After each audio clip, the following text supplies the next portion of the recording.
morning, everybody, and welcome to this Tuesday at 12 on Tuesday, the 12th of August. A very hot Tuesday, the 12th of August here in Folkestone. I feel like everybody else is out on the beach and I'm the only one here on Zoom. But anyway, we're going to have a great hour, so let's start. So, quick introductions. What is Tuesday at 12? Well, it was created by me. I work for Llama Success Coaching. And I realized that some people don't really enjoy one-to-one coaching. They find it a bit intimidating, especially those of us who are autistic. One-to-one with all the silences can be in coaching, can be a very uncomfortable place. So I wanted to create a safer place where everyone could experience coaching, perhaps before they decide to invest in it. So the idea is that each week we come back and have this safe space to do some coaching, individual coaching, and also look at a new topic every week. And I usually choose something selfishly that I am in need of help with, or that I'm interested in, or that I think you'll be interested in. Because quite a long time ago, when I first started teaching in classrooms and going back to the early 90s, I soon learned that to be able to explain something to other people, you had to really, really understand it yourself. So this is like my personal journey of self-development, and particularly, again, with being autistic. I was only diagnosed formally 18 months ago. So I'm still coming to terms with what it means and what it is and how my brain is different, so that I can, be my best self, as they say. So really, that's where it came about. And we are based in a little village called Sandgate, which is on the south coast of England in Kent, right by the seaside. And yes, that picture there is our local harbour. And we have an Instagram page there if you want to follow further what we're doing and our stories. So welcome to Tuesday at 12. So it's approximately an hour long, and we split it roughly into 4 parts, 4 segments. So first of all, we always do a weekly review. So we look at what went well for you last week. Where were the biggest challenges? What tripped you up last week that you might want to look at in our coaching session? Things like what could you do differently next week to make things better? Then the second part of the hour is the segment is this week's topic. So this week we're going to do part 2 of this wonderful book called Unstressable. And I've picked out again some practical exercises that I'm hoping are going to help you. So we'll get onto that shortly. Then the third part is your silent coaching session. And of course, it's silent for you. And that's why it's called silent coaching, but not for me. I'll be yabbering on because I'm asking you all the questions. However, I will make sure there are silent pauses in between the questions, because that is your chance to really sit and think about the answers. And then finally, in part 4, before we leave, we'll review the session and talk about what's coming next week. So we'll do a summary of where we're up to by the end of today, how you're feeling and all that sort of thing, what you've learned. And then we'll quickly recap on your plans, what you want to achieve for next week. So we just ask you to sign up to our agreed behaviours, which I don't think there will be any surprises here, particularly people that know how we work. So we're all about inclusivity. This is a welcoming space. It's everybody is welcome. So we don't tolerate any form of discrimination. I'm afraid if we come up against that, we will switch whoever is guilty of those behaviours off. So don't worry, we are monitoring the chat box constantly for anything. We've never had issues, so I don't envisage any today, but we're very much about including everybody. Everybody is welcome. Everybody must feel safe. We also believe in confidentiality, so please do not share anything that you don't want to. You don't have to answer questions. You just keep it all in your mind. These calls are recorded, however, so We have a YouTube channel and we record them for our own training purposes. So keep your camera off. If you don't wish to share anything, don't share things in the chat box if you don't want to. It's entirely up to you. You can be completely anonymous. And of course, you can contact me separately if you want to. And again, anything you tell me, I am bound by my code of practice as a coach to keep your confidence. We ask everyone to respect each other. Again, we encourage people from all backgrounds. And we would say, try to really listen to somebody without judging. So always, and including me, try to listen to maybe the point I'm trying to make when I do the topic bit before you kind of let your brain go, well, what a load of rubbish she's talking. Just kind of hear me out. So remember always, everybody is different things going on. Everybody has a different journey, a different life journey. And finally, at Llamas Success Coaching, we are all about support. All four of us that work in the company have all our careers been about education, supporting students, supporting pupils with additional learning needs. And so we want to try to help you reach your goals, however that is. Please talk to us if you need to, contact us separately if you need our support or advice, help, or just to listen. So all you're going to need later when we do the silent coaching bit is a pen and some paper or a little notebook. So I would ask you to go and grab that now while I get set up for the first part. Then we're ready for the silent coaching bit. So go and grab your pen and paper, and I'll meet you back here in just a minute.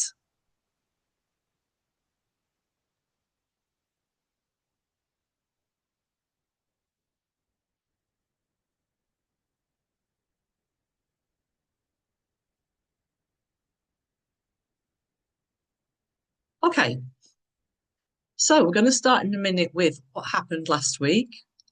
Then we're going to look at stress-free living, part 2, based on what I've learned in this book so far.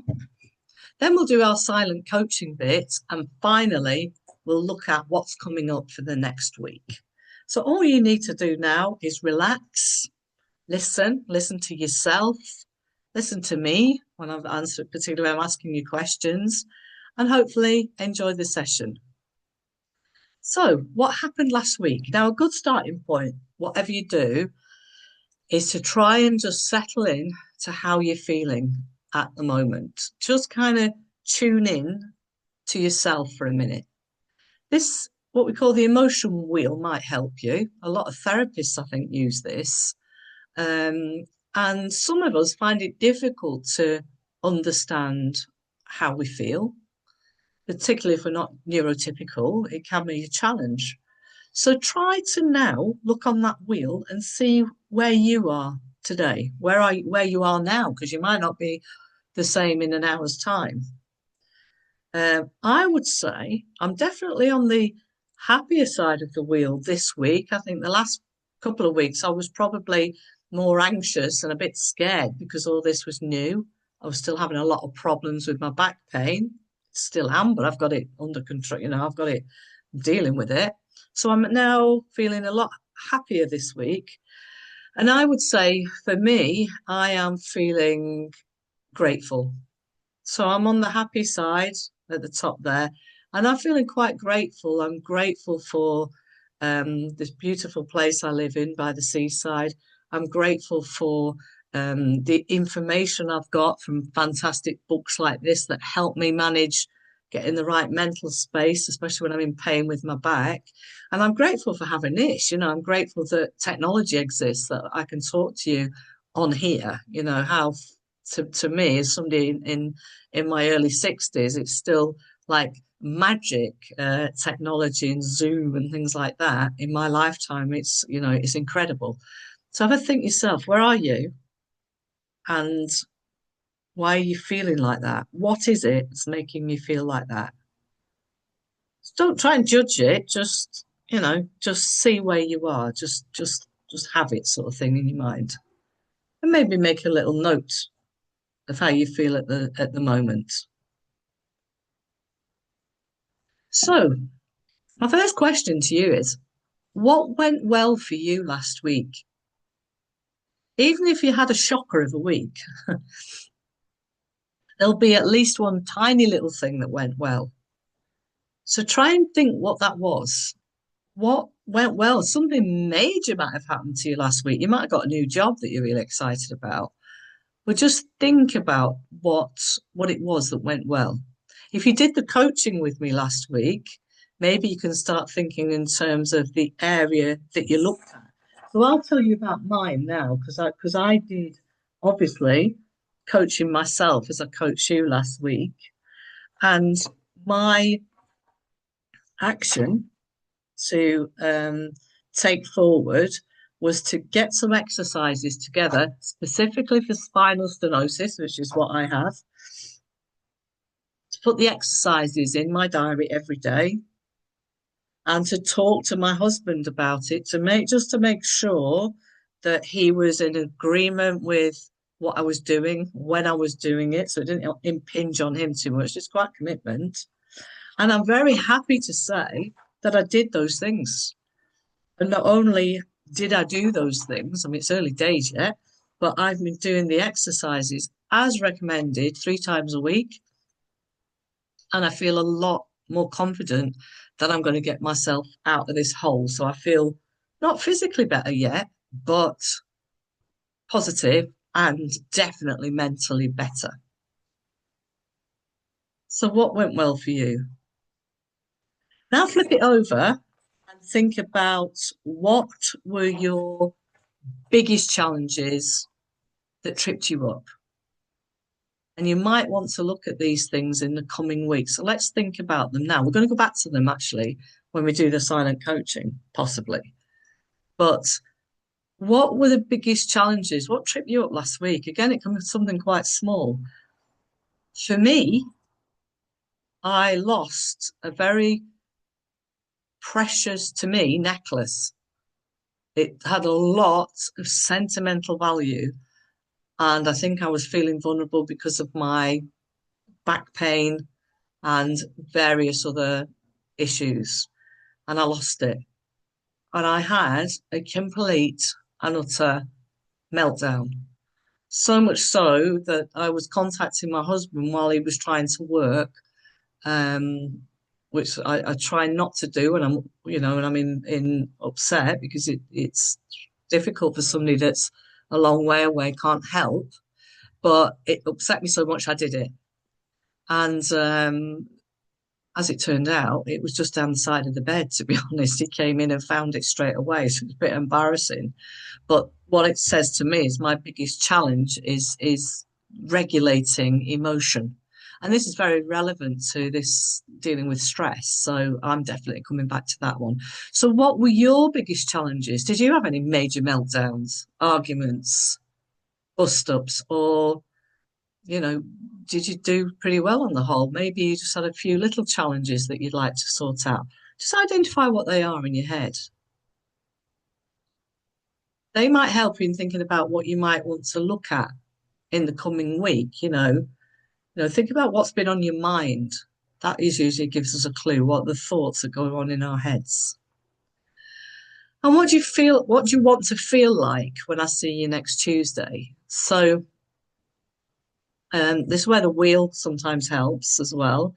So I said, I feel quite happy now, but I'm still feeling a bit overwhelmed, a bit overloaded, and a bit stressed. I've got a lot going on, a lot of projects. I run more than one business, and I'm juggling all the time. So next Tuesday, when I see you, I definitely want to feel calmer. I want to feel that nice. I don't want to feel panicky. I want to feel excited but calmer. So, what do you want to feel like next Tuesday? And again, that might be good, gives you a baseline from where to work. So, let's look at this week's topic, stress-free living, part 2. In fact, I'm probably going to come back to part 3, 4, 5, and 6. There's so much good stuff in this book. But today, I would like to move on a little bit to look at really getting rid of stress. So before I do that, let's just recap part one, what we learned from that. So we learned about the basics of dealing with stress. You know, to be able to understand how to deal with your stress, you've got to understand your not just your mental state, but you've got to understand your physiology. So you've got to kind of go back to the machine. It's that model of you can't really action anything until you understand it.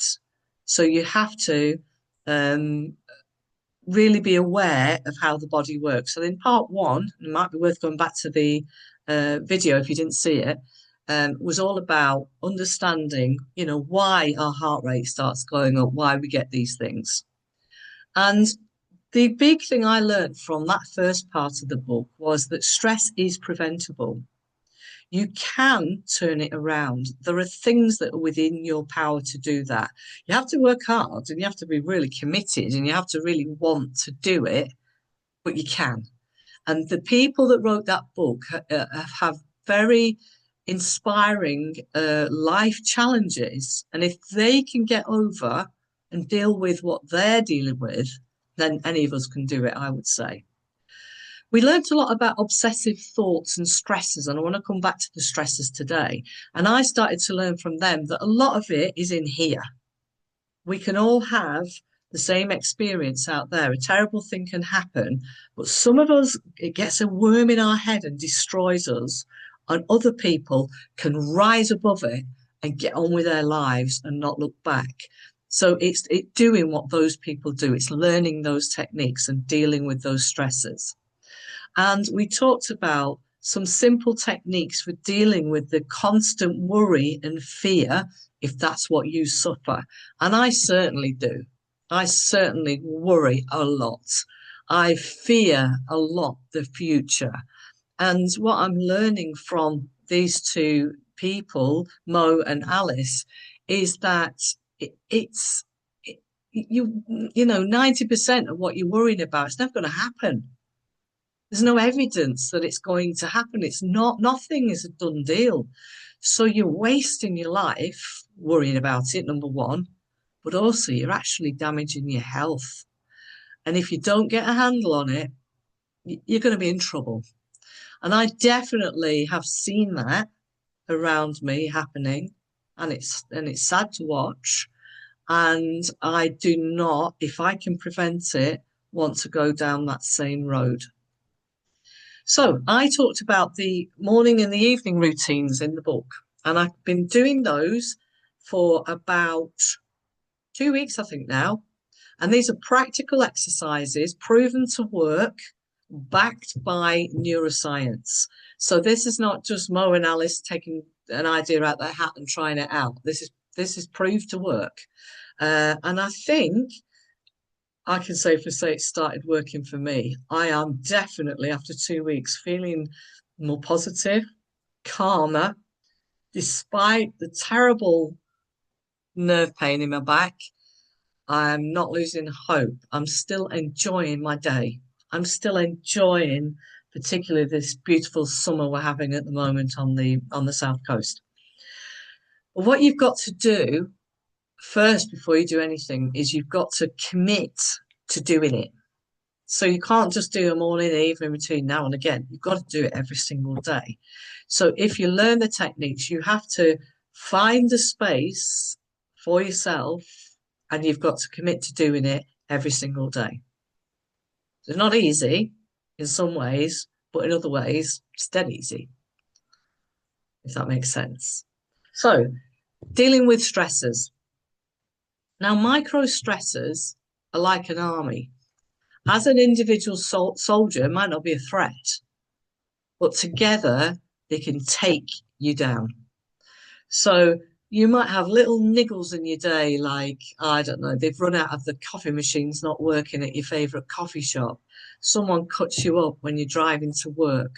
There's a massive queue at the supermarket just when your back starts twinging.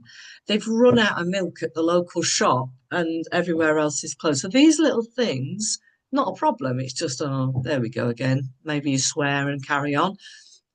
But as these little things add up and add up, they can tip over and cause you serious harm. So ignore them at your peril.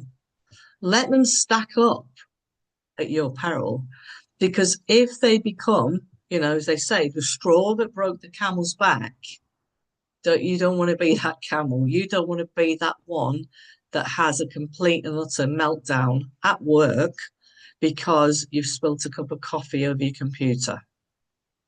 And I've seen that happen.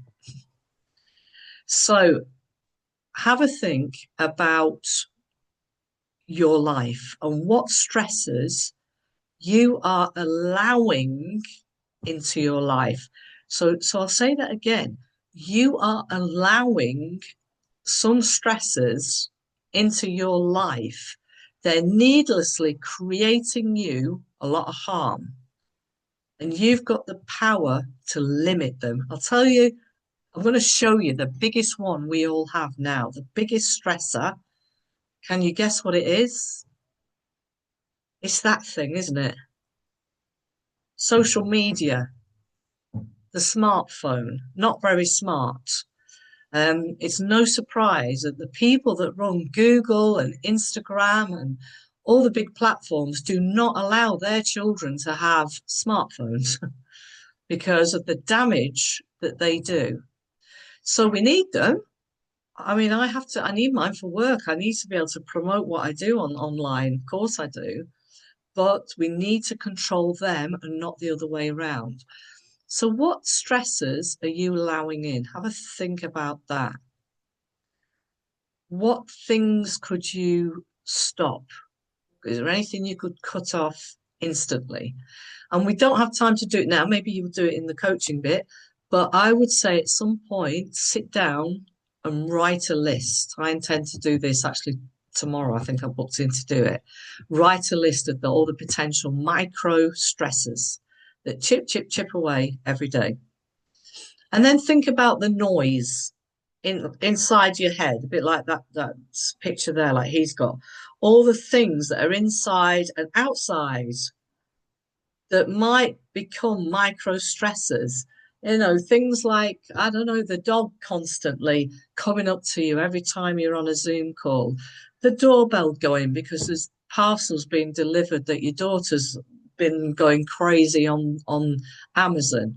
So think about all those things that creep in every day, nagging you, niggling you, and write them down. And don't stop until you've written everything down. So that's what I'm saying. You might need a quiet space, a big sheet of paper, and time to write it down. But I recommend it. Identify them. So you can't do something about anything until you have acknowledged it. You've got to see that it's there. You can't deal with the enemy if you don't know what the enemy looks like. It's that principle. So when you've done your list, you can then start to delete the needless stress. You can then start to identify the ones that are pointless. So, for example, one that I've deleted is picking up my phone. A really bad habit. As soon as I wake up, I go like that and I start looking, and I can start doom scrolling on Instagram. And then I see somebody with a fantastic coaching business. Oh my goodness, they are so much better than I am. And how do you think I feel? I haven't even got out of bed yet. So I have stopped that one. I've stopped it by not putting the telephone in my bedroom. I leave it in my little office over here before I go to bed. I turn it off, usually on airplane mode, and that's it. And if you do the easy morning, the quick morning routine every day, you'll find you'll do that automatically anyway. Secondly, they say don't sweat the small stuff. Micro stressors don't even deserve a minute of your day. It's really hard, I find, not to do that. It's the micro stresses that tip me over the edge and give me a meltdown personally. But I'm really now trying to stop panicking every time I lose my phone. I have like, I can feel the adrenaline rush. Where's my phone? Where's my phone? And I live in a tiny little flat. It's impossible to lose it. And I lose it 10 times a day. And I'm now at least starting to say to myself, I haven't got a system yet, but at least I'm now starting to say to myself, look, Catherine, quit panicking. It's in the flat somewhere. It hasn't got legs. It can't walk out the door. So that's helping a bit. So try to find ways to not give these things an inch of your time, because the trouble is, if you do, you're getting a hit of cortisol. Every time you go, where's my phone? Lost it. That's it. I can't ever go on social media and promote my business ever again. That's what's happening in your brain. It ain't good for you. So create the healthy habits. Start by picking up just a couple of tips. Don't overload yourself, but a couple of tips and stick to them. So maybe for 30 days, stick to putting the phone in another room at night. That's it. Just do that.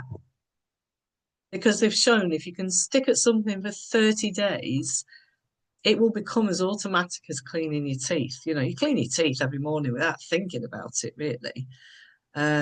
So I would recommend do the simple morning routine and do the easy evening routine. It is about 10, 15 minutes of your time. You are worth it, so do it. And if you need the step-by-step, let me know and I'll send you the step-by-step guide. It's about seven steps in each of them. Very easy, life-changing.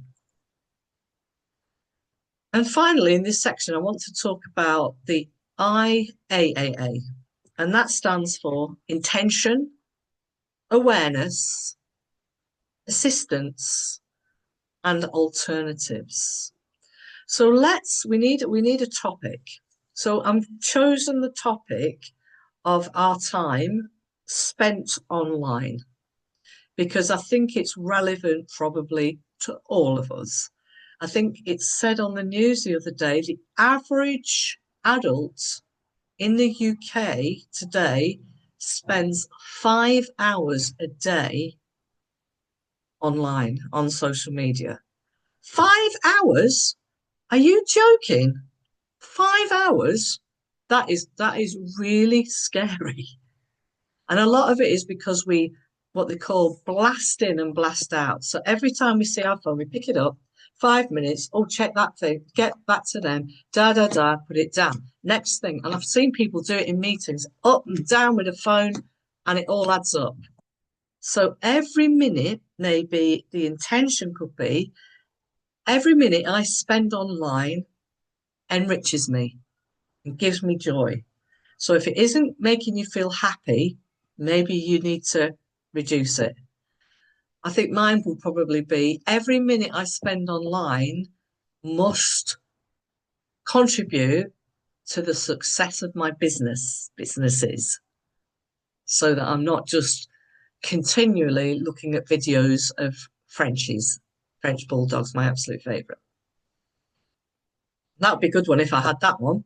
Gives me joy. They definitely give me joy. So set your intention. What is this thing for you? What's it supposed to do? It's got to serve you, not the other way around. What's your intention? Then become aware. Are you spending 5 hours a day on it? How many minutes are you on your social media? Be honest with yourself here. Write it down. You can even get apps now to measure it. So count how many minutes you are wasting looking at that little screen, and set yourself a limit, or set yourself an intention of what you want to do. And then thirdly, assistance. Get all the help you can to help you get to that goal, that intention. So, if you're on a diet, when I'm on a diet, I do not keep biscuits or chocolate in the house because I know I'm going to eat them.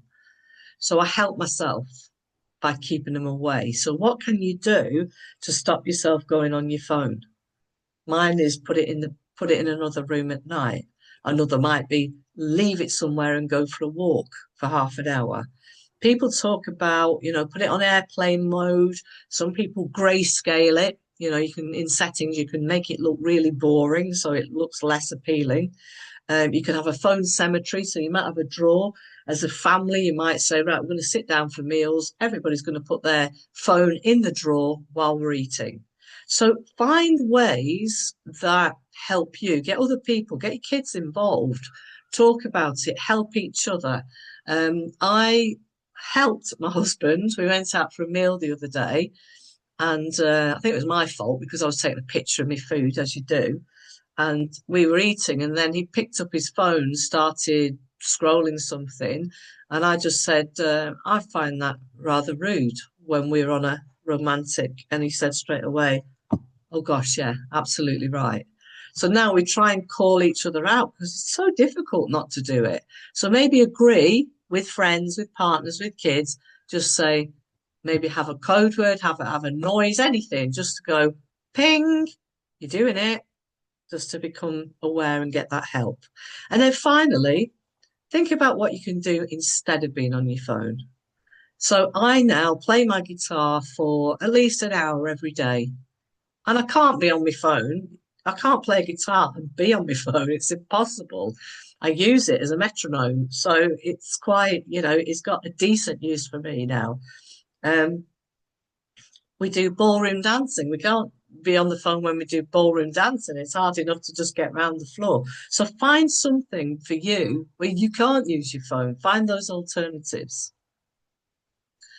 So finally, they talk about these four modalities of stress. And really, we've only touched on the first one in these two parts of the Tuesday at 12. So I just want to go through these so that you can see these are the four facets, really, of yourself, of ourselves, that we've got to be aware of and to master if we want to really get rid of stress in our life. So there's a mental part of us. That's the brain, the mind, constantly on and on. It speaks to us constantly, and it is just your mind. It's not somebody out there. It's your mind constantly whittering on about, I'm worried about this, I'm frightened about that. Oh, we've got that coming up. Should we do that? Constant. However, be careful with your mental side because quite often it doesn't tell you the truth. So that's where your worry comes in. It tells you, oh, this war's going to happen. You're going to end up with this situation when you're an old lady on your own. No, your brain doesn't know that. It's not necessarily true. So beware the mental thoughts that are going around in your head and sort them out if they're not serving you. The second modality, of course, is our emotion. So our hearts speak to us constantly how we feel. That's why we said to you at the beginning, how do you feel? However, the voice of your emotion, of your heart, how you feel, is a bit more dampened than your mind. So sometimes we might need to learn to tune into that a bit more. And we'll probably look at that later on in the program. But try not to ignore how you are feeling. I've done this a lot in my life. I've overridden, and it's part of I'm now understanding what we call masking, particularly girls and women who are autistic. We mask. So we hide how we feel to try and portray to the world what we think it wants to see of us. So now I'm trying to tune into that more because that your emotions are telling you when things are going wrong and you need to sort them out. So don't ignore it. Don't ignore that gut feeling that you get in your stomach. Thirdly, you've got your physical, and that is kind of linked a bit to emotion because your physical body connects with your mind and your emotions, and it can often come out in physical ways. And we often, again, ignore what they say. So, you get tummy troubles, you get nervous, you get back pain. I'm now told that a lot of back trouble comes from poor posture, which comes from, not listening, not taking care of yourself. A lot of people with autism, we have problems with our guts, like IBS and things like that. That's often from years and years of anxiety and cortisol coursing around your bodies. So it's all linked. You can't separate your mind and your emotion and your physical. It all links together. So it's important to gen up and become aware of how these things work.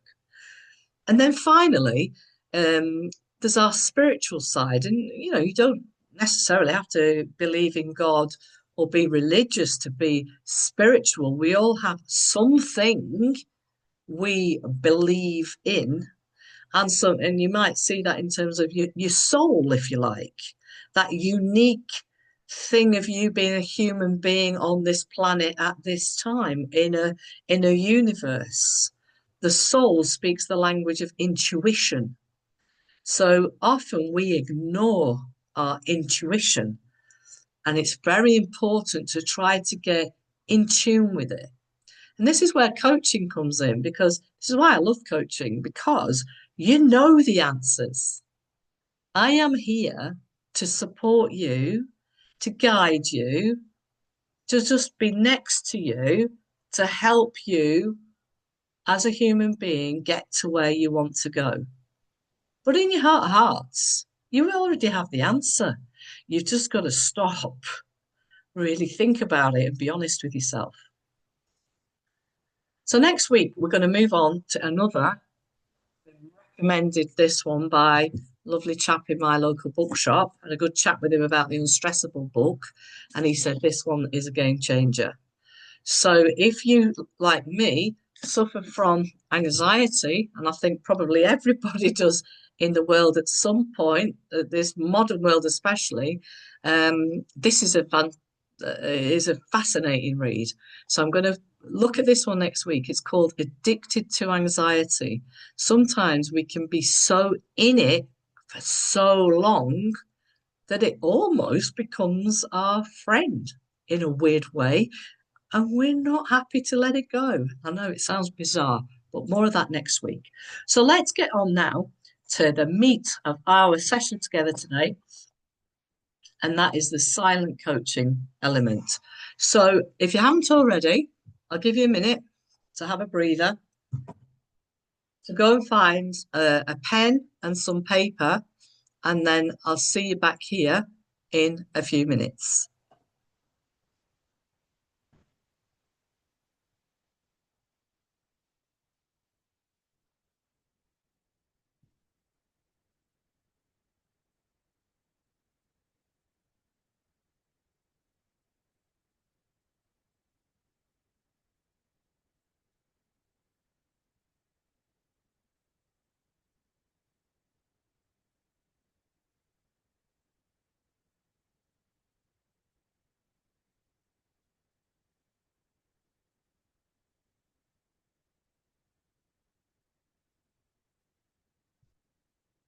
Okay, hopefully you're back.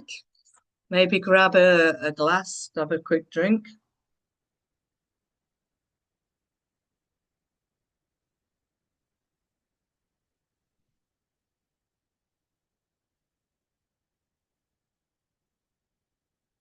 And we're now up to our silent coaching part of the session. So this is where I will ask you a series of questions. Obviously, I don't know the answers. You've got the answers, you're writing the answers down, but I don't need to know the answers. That's the beauty of silent coaching. I will give you time in between each question to have a think and write down your answer. And I would say that if the answers don't come quickly or it seems a bit confusing, especially, so I'm sweating, especially if this is the first time you've done it, just let it go and wait for the next question. Just have a little break in your mind. So if, as we say in coaching, if the question doesn't land, don't worry, just wait for the next one. And that might kind of move you on. The difficulty, the only disadvantage I think with silent coaching is, of course, I can't see you. And when I coach people face to face, I can see body language. I can see when they're stuck. I can see when they get light bulb moments. I've got more information coming at me to help me. So just do the best you can. I always coach myself at the same time, and that's what I'm going to do, because selfishly, I get so much benefit out of these sessions. I've only done 2 weeks with you, and already I'm eating a lot better, and I am managing my back pain and my exercises much, much better than I was before. So let's get started. The first thing I want you to do is think about a topic in your life that you want to work on.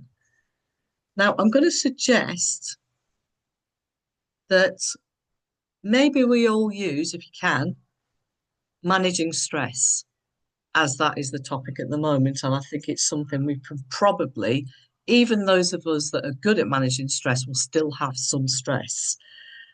And by doing that, I will share my answers so that hopefully it will help you find yours.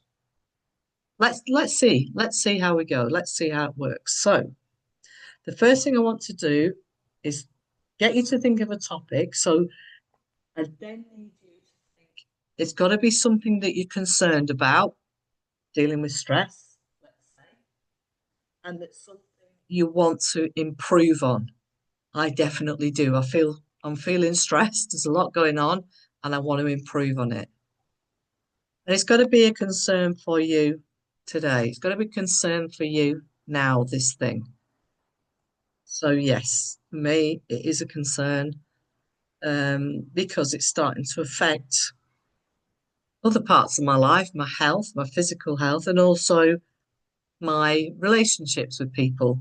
So yeah, my topic is stress management.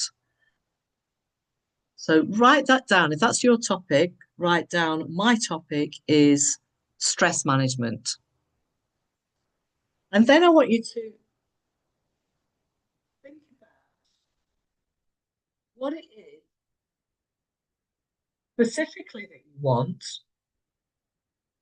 and write that down in one sentence. So, what is it exactly about stress management that you want to be able to do? So, I've written, my topic is stress management. I want to identify and get rid of at least 5 micro stressors in my life. I want to feel more in control of my life. So we just talked about micro stressors. So this might be a good one. Normally in coaching, you pick whatever topic you want, but maybe today, to get into the swing of this, follow along with me to see how it's working. So my topic is stress management. I want to identify and get rid of at least 5 micro stressors. And I've written that down. It's very important to write these things down. It helps the brain process the information and what's happening. So the next thing that we need to do when you've written down your topic, your general topic, is we've got to set this now as a goal. We've got to have a very clear goal or target or aim, whatever word you want to use, to work on, something concrete we can get hold of. So listen to the next questions in order that we can firm up this goal. Listen to the next questions and write down your answers to them. So what can you see that is happening to show you that this issue is resolved? So sorry, I should have said before that. Imagine going forward to a time where the issue has been resolved. So imagine going forward to maybe a few weeks' time when you've got rid of 5 micro stressors and you are feeling less stressed. So you've achieved the goal, you're there, you've done it. So back to that question, what can you see happening that show you that you are less stressed? Write down your answer. What can you see around you happening or within you that happening that shows you that this issue of being stressed has been resolved?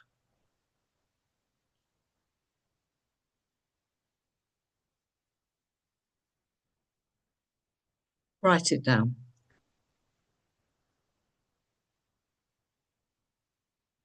For me, I've put, I know I'm feeling less stressed because I'll be feeling less overwhelmed.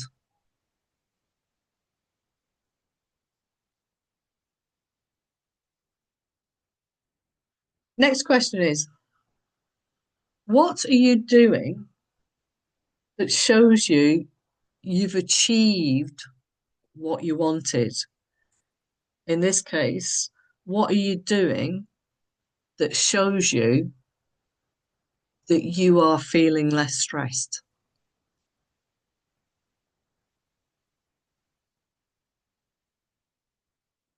Write the answer down.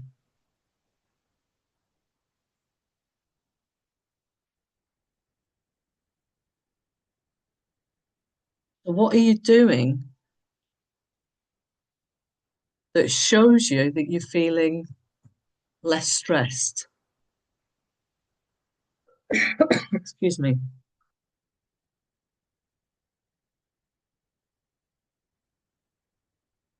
I'm slowly going through my daily routine and enjoying my downtime. So I'm not feeling as overwhelmed. I don't feel like I'm chasing my tail all the time.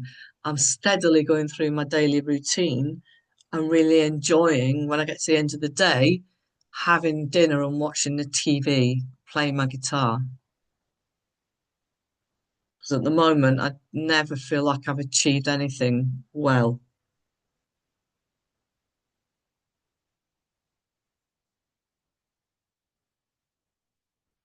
Write down the answer to this question. What are other people saying to you?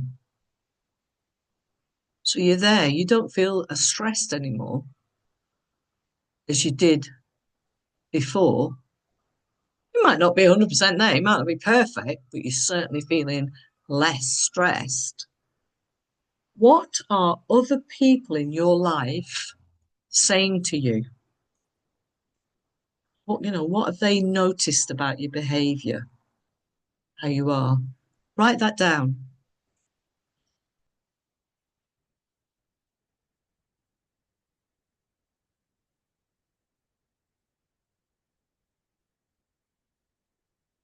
People are saying to me, "Wow, Catherine, you look really well. You don't look as tired as you normally do."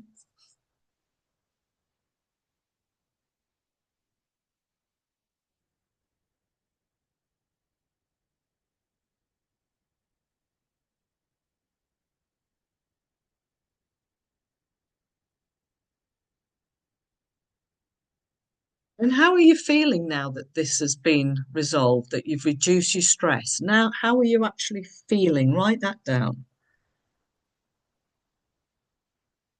I will definitely be feeling less anxious and calmer.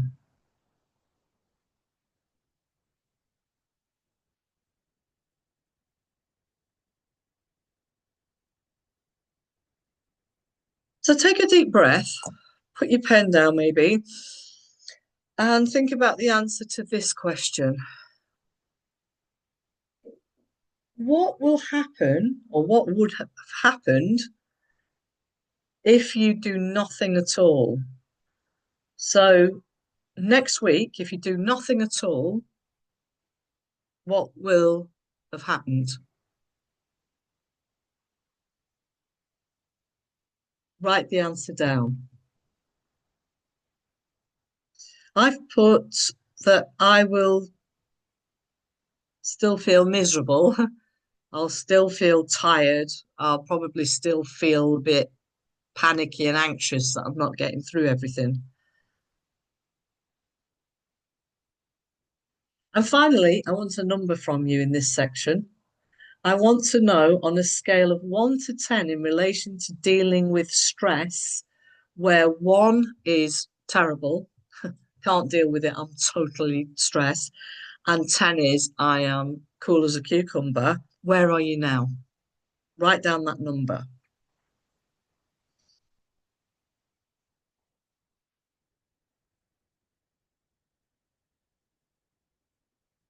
I put down a 4, so I'm not doing too well. 4 out of 10. I've got quite a way to go. Last thing, I want you to write your goal down as an outcome, as if you've done it already. So it's very important to write this in the positive. It's to do with how your brain works. So don't write anything like, I don't want to feel anxious. Um, I don't want to be overwhelmed. I want you to write it in the positive. So I've written, I have identified 5 micro stressors and made a plan to get rid of them. So write it down as if you have done, you've succeeded already. So me next week, that's where I want to be. I want to have written down 5. I want at least a plan. Might not got rid of more, but I want a plan of how I'm going to get rid of them. So write down the same or something similar. Next section. We know where we're going. We know what we want to get to. We want to feel less stressed. We want other people to notice. We want to identify stressors. We want to plan. We want to get rid of them. Let's bring you back down to earth with a bump now and look at where we are now. Let's look at our reality. Because if we want to get there, we've got to see where we are now and then make a plan to get there. Hope that makes sense. It's that kind of logical to me that I want to get there. I'm here now. How am I going to get there? There's different routes you can get there, but I need a plan. Otherwise, I'm just probably going to hang around here. So again, I'm going to ask some questions and have a think and write down the answers. What's happening now that tells you that this is an issue? What's happening in your life that tells you you're stressed? Where's the evidence? Write it down.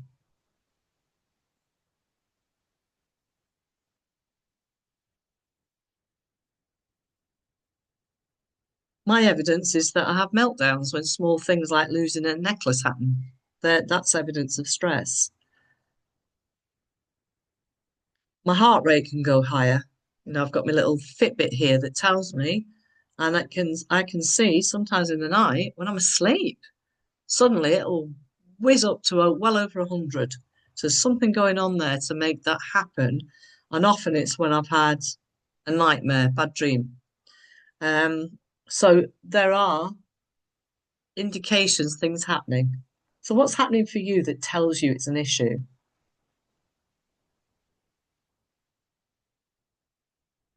What's missing that you want? Be very precise. What is it you want to feel like? What is it you want to be able to do? Write that down. I mean, I want to be able to control things I can control. I understand I can't control world wars, but I can control where I put everything in my flat so I don't lose it. So I want to be able to identify and control all those things.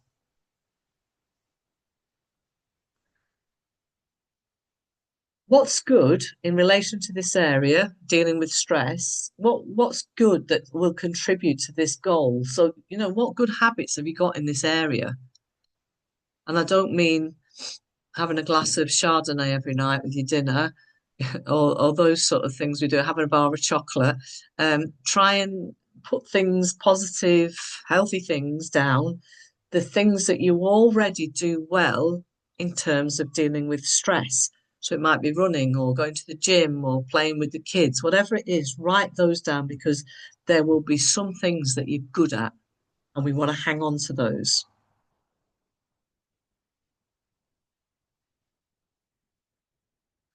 I mean, mine are those morning and evening routines. I'm good at doing them and they're helping me. suppose my other one is this. I've identified a platform that I can use to help myself, to be my own therapist, if you like, and at the same time follow my values of helping other people.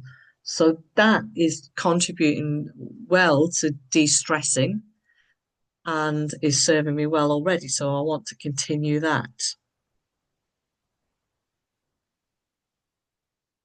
Think now about any obstacles that might get in your way of being less stressed.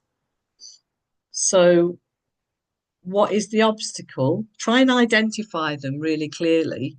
Don't let yourself off the hook. So, if the obstacle is, well, I have to look after my, um, you know, elderly relatives, then, well, what is it about that that is causing stress? Because a lot of the time might be very pleasant sitting and chatting with people about their life and what's happening.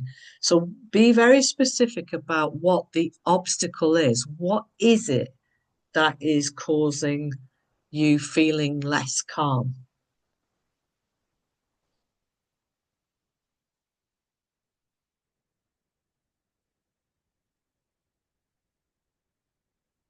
Perhaps think about how you've negotiated similar obstacles in the past, similar barriers.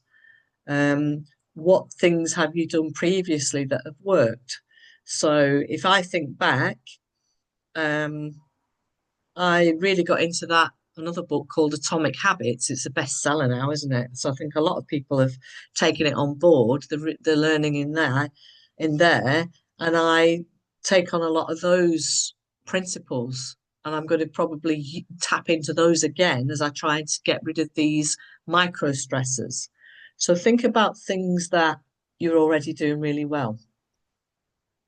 Think about what support you've got or what support you could tap into to get this. So if you're dealing with stress, you probably need some downtime. So who could support you in looking after somebody else, looking after children, taking the dog out? Who could support you to give you time to do things perhaps that you need to do? And think about what qualities you've got. You know, what are your strengths that you could lean into and really dig into to help you achieve this goal? I know that I am a very resilient person, so I'm brave. I will not give up. Like my previous boss used to say, I'm like a dog with a bone until I achieve what I'm trying to achieve, get the job done.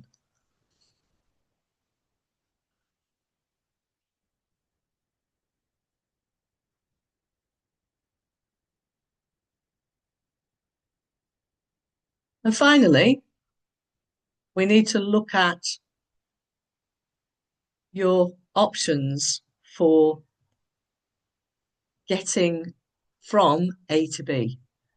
So we know where we are trying to get to with regard to stress. We know where we are now. So what I want you to do next is think about all the options by answering these questions.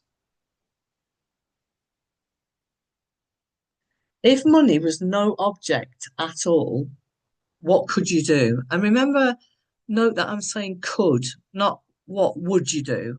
So we're not getting into an action plan and what you're actually going to do yet. We're just doing this very topical blue sky thinking. We're just going, oh, well, these are all possibilities.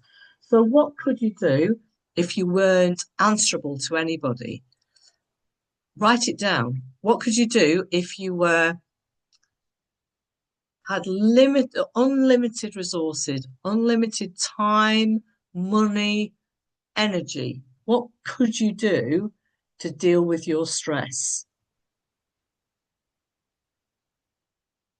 or to find the time even to identify these five stresses? What could you do if you totally and utterly believed in yourself? So as we're running out of time, I'm going to go straight to my list here. Normally, I would spend a lot more time going through that, but I know we're coming up to the hour. So I've chosen my option. I've looked at all my list. I've gone through and asked myself questions like, which is the quickest to do? Which is the easiest? And I've chosen to sit down and prioritize time for myself to identify my 5 stressors and to set out a plan to deal with them. So I had a list of about 7, and that's the one that I have identified. And then before we can leave it, we have to decide what we're going to actually do.